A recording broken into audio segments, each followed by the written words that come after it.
Like, I'm wondering that what you guys promised that you're going to do, that is what you still want this youth to come and constructively ask you people to do.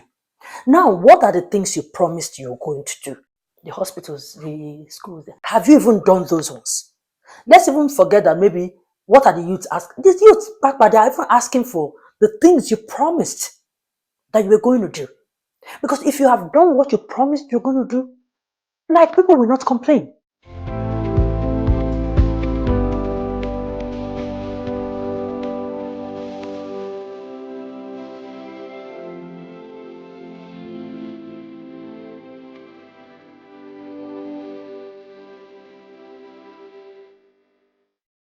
You see, Nigerian politicians, they blame everything on the youth for whatever reason.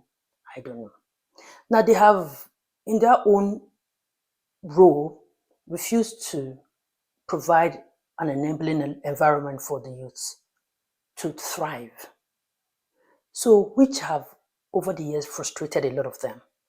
So when they complain, they say we're insulting. They say we are just on social media. We're complacent. Just complaining, insulting, cursing. That's all we do on social media as youths. Nothing else. That we don't engage in constructive criticism. Now, these are the exact words of the senator representing Abuja, Senator Ireti Kingibe. So there's this video going all over the social media. Look at it. When we return, we'll talk. Nigerian youths, they are complacent, they are quiet, all they do is grumble. We need to have constructive interaction. Do you understand? All I hear is grumblings and insults. That's not helpful. Do you understand? You guys, the country belongs to the youth. They should own it. Instead of a proper, program or agenda, they will threaten a strike that, of course, everybody knows they're not going to go on. How does that achieve anything? Nigerian youths are complacent. You see, you guys are really not fair to Nigerian youth. Nigerians have protested. Nigerians have done town hall meetings. Nigerians have written letters. Nigerians have had constructive criticism. Nigerians have, used social media, voiced out, cried, used violent way, used subtle way. Tell me what they haven't done. Tell me what they haven't done that people we voted for. We have to do all these things for you to go and for you to deliver on the promise that you said you were going to deliver on. Tell me, how many of these approaches have yielded anything? Year in, year out, we are saying the same thing. What have you guys done for you to say, okay, well, I've done this? Is this one that's still complaining about? What have you guys done that will make you guys just think that the youth just want to go on social media, sit down and be cursing? Like, why do they want to do that when there's money to be made? Said that we should sit down, have constructive interactions. What do you want them to say? People are hungry. People don't have food. People can barely feed. Like, the cost of living is killing. Like, what do you want them to say? The country belongs to the youth. They should own it. How are they owning it when the people who told us that we are the leaders of tomorrow, almost 30 years ago or 40 years ago, are still the leaders today? Like, what do you want them to do? A lot of responsible Nigerians have organized like some sort of like a conference to speak respectfully to the government and ask government to do the needful, and still nothing. You see this grumble, this insult, this complaint is as a result of years of neglect. Because it doesn't seem like you understand why this happened in the first place. Nigerian youth just didn't get up to start complaining. They've been complaining since. Just that social media somehow have amplified it. And you see, if at this point any approach that you tell them to use, Nigerian youth just want results. If you say they should lie down on the floor to beg you, they will beg you. If you say they should climb on the tree to shout, Egbami, we are dying, you help us, they will. If you say let them engage in constructive criticism, the responsible ones will do. But the question is, Is the government listening? Are they listening? When they complain, they're insulting. So you're just sending a message to look like the only one you people hear is when they are rude to you people, and which is not supposed to be so. Should Nigerian complain? Of course. But should they insult? No. But they complain, they should. Because things are just not going right. See, cost of living. They can't even, what you are buying 1 naira today, you go tomorrow, it's 2 naira. Next tomorrow, 3, like it just keeps increasing. And salary is not increasing. And you don't want them to complain? How? My advice, the Nigerian government, my advice is to the Nigerian youth. My advice to Nigerian people. This is your country, own it. You have another country, I don't have another country. So we have to make it work. We have to do whatever is necessary to reclaim our country, whatever is necessary to make sure that this country works for everybody. You see a typical politician. You're not advising the government that promised to create an enabling environment for this youth, but you want to advise the youth for complaining.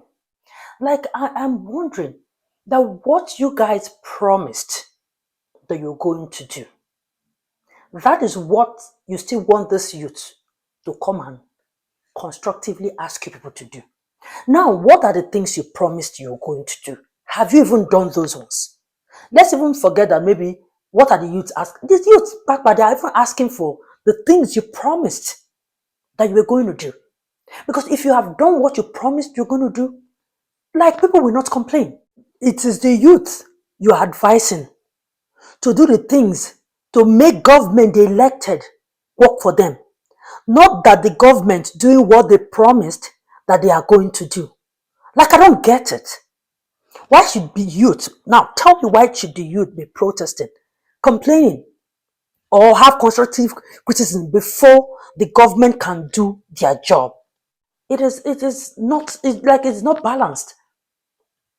Everybody have to play their part. But if the advice is just going to the youth only, there is something wrong somewhere. You are saying that the government should cut costs. I agree, government should cut costs.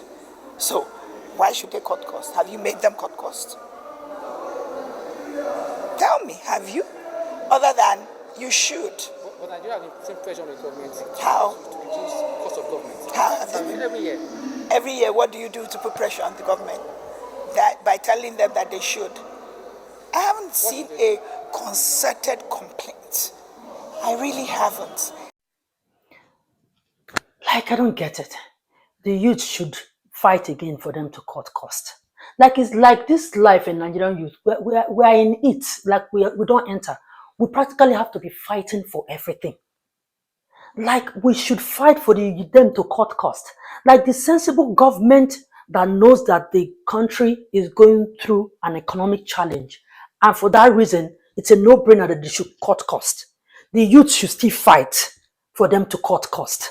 Like, it's fight that we have to be fighting for everything.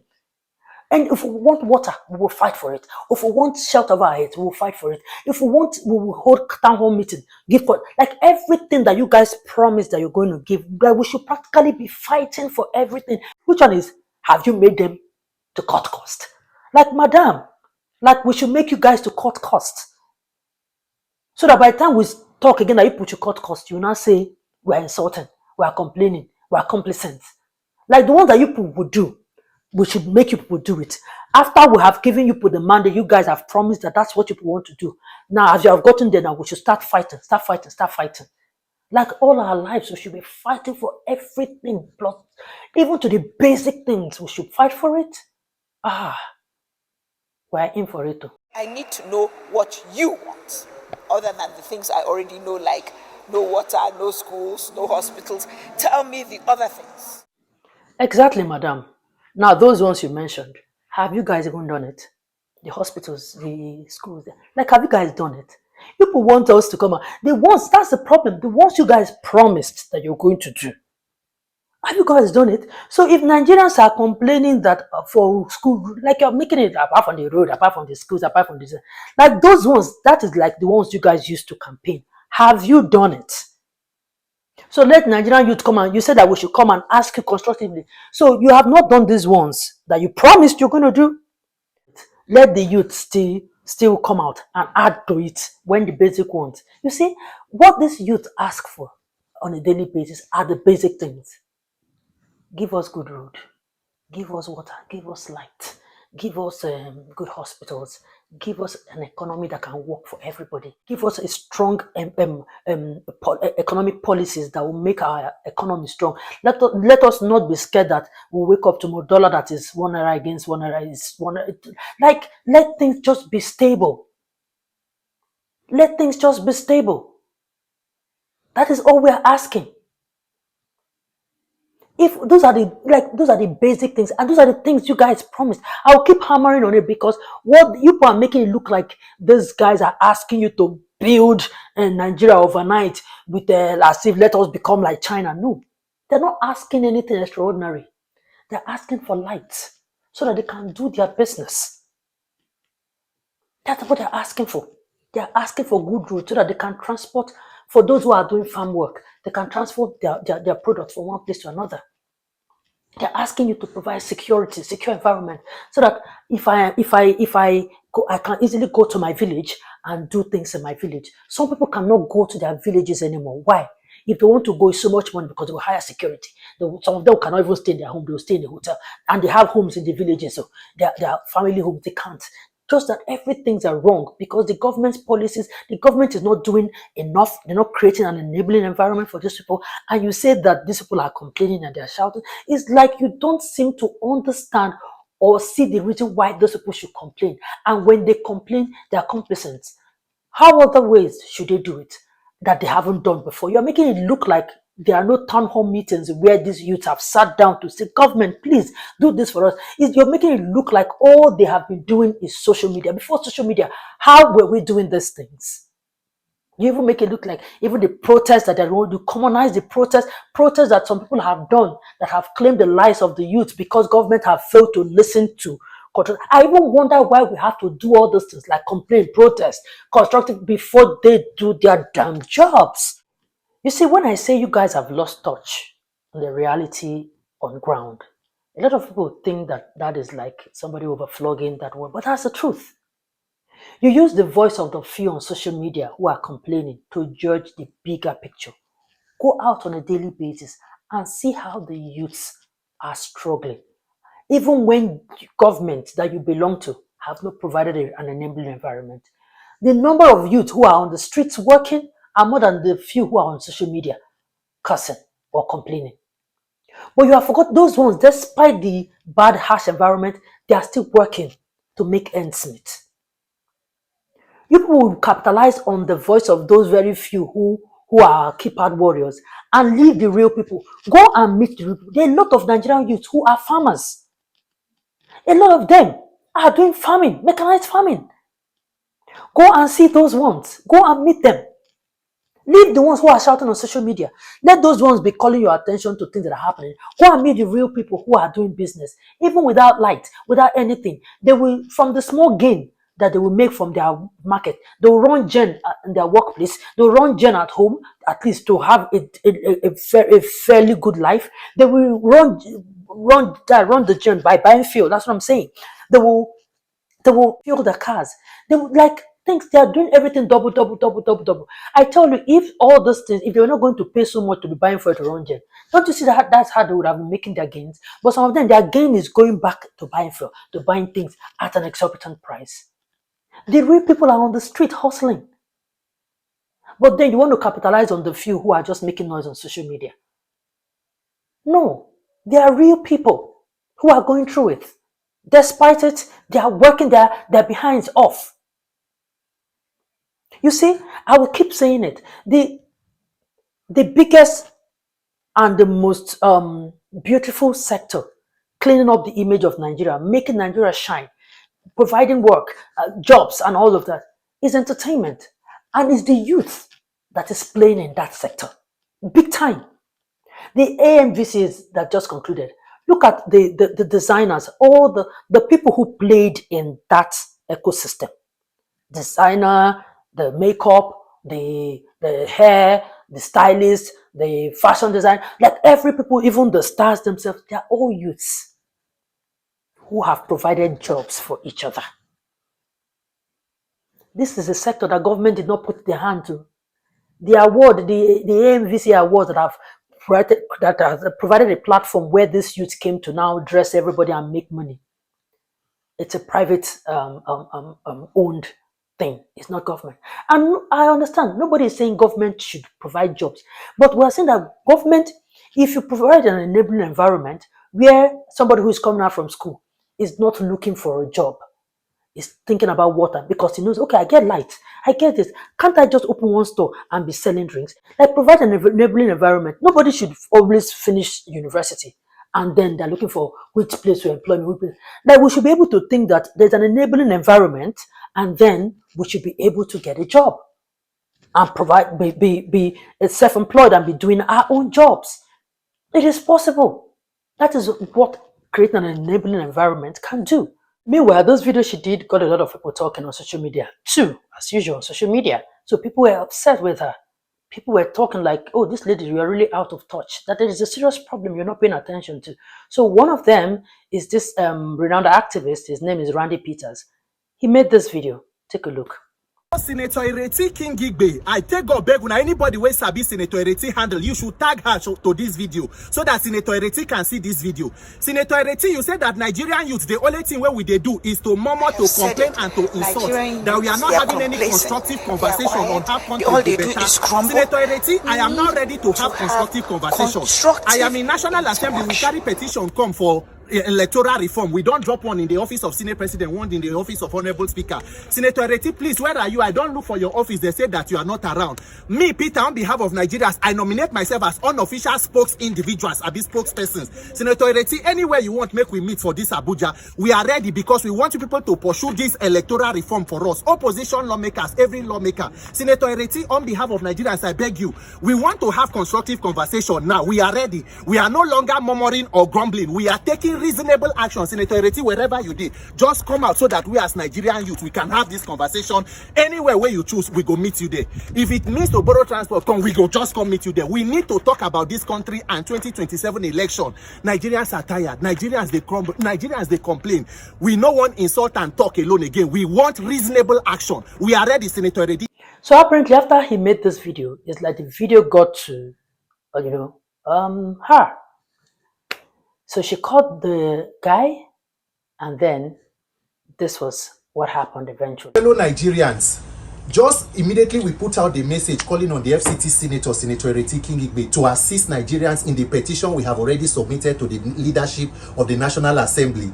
The senator herself reached out and has called us to come and meet with her to hear directly what exactly are the concerns and what we want. And that is why we are standing here right now with Senator Ireti Kingibe, senator representing the FCT. Ma, thank you very much for this, for the opportunity to listen to us. Our requests are not many. Nigerians need an opportunity to be able to elect their leaders, and if they fail to perform, for us to be able to vote them out. We believe that the arrogance of politicians is in a criminal and corrupt electoral system, and that is why this fight is what Nigerians want to take. And we know that with your help as a senator and also in the Senate Committee on Electoral Reform, that your voice is instrumental. And just as you have done with every other assignment since you assumed office in your 2 years, your records are there. I follow them personally.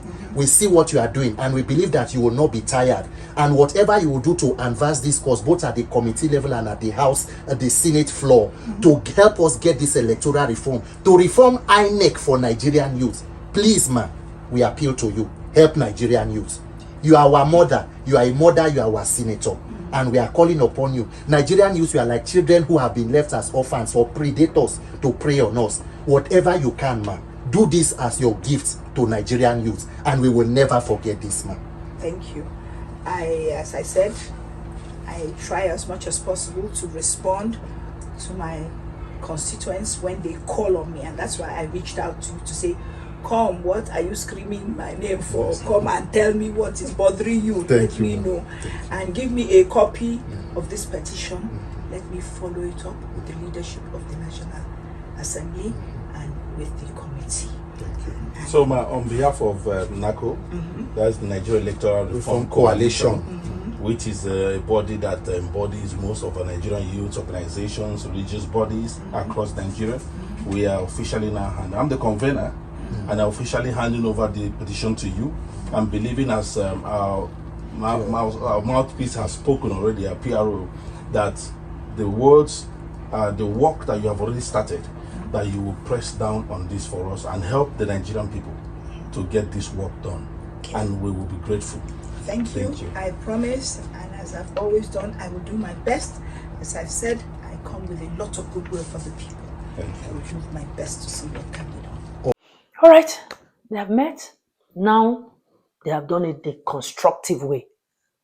We want an electoral reform, because me, that is even like, I like that thing that they've presented to us, because that's the basis for it. Because the politicians, they have this larger than life personality that they feel like they don't need your vote. They know how to get their vote. So they don't fear that if they don't do well, we will vote them out.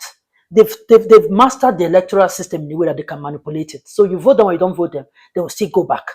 But if you do an electoral system, they reform it properly, and they know that if they don't do well, they don't have any other way, people will vote them out, they will sit up. So I hope that she takes up this thing seriously and push it. I want to first of all commend her first for even listening to this guy and then calling for a very civilized conversation to be had between both of them. So they've given you the proposal. The ball is now in your court. Help us push this one. Let's see how far this can go. We're all watching. We're all waiting. Everybody wants a better Nigeria. You don't want it more than I do. I don't want it more than you do. A better Nigeria will work for all of us and work for our children. So there's nobody who sits down and wants to gloat over Nigeria being bad. No. People want Nigeria to work. And they want Nigeria to work in their time. That, okay, even if it doesn't even work in their time, let's assume, they want a Nigeria that will live for their generations to come. I hope that, we all work together and ensure that it's Nigeria everybody wants to move forward, and then, at the end of the day, Nigeria will be better for all of us. Anyway, I just said I should talk about this.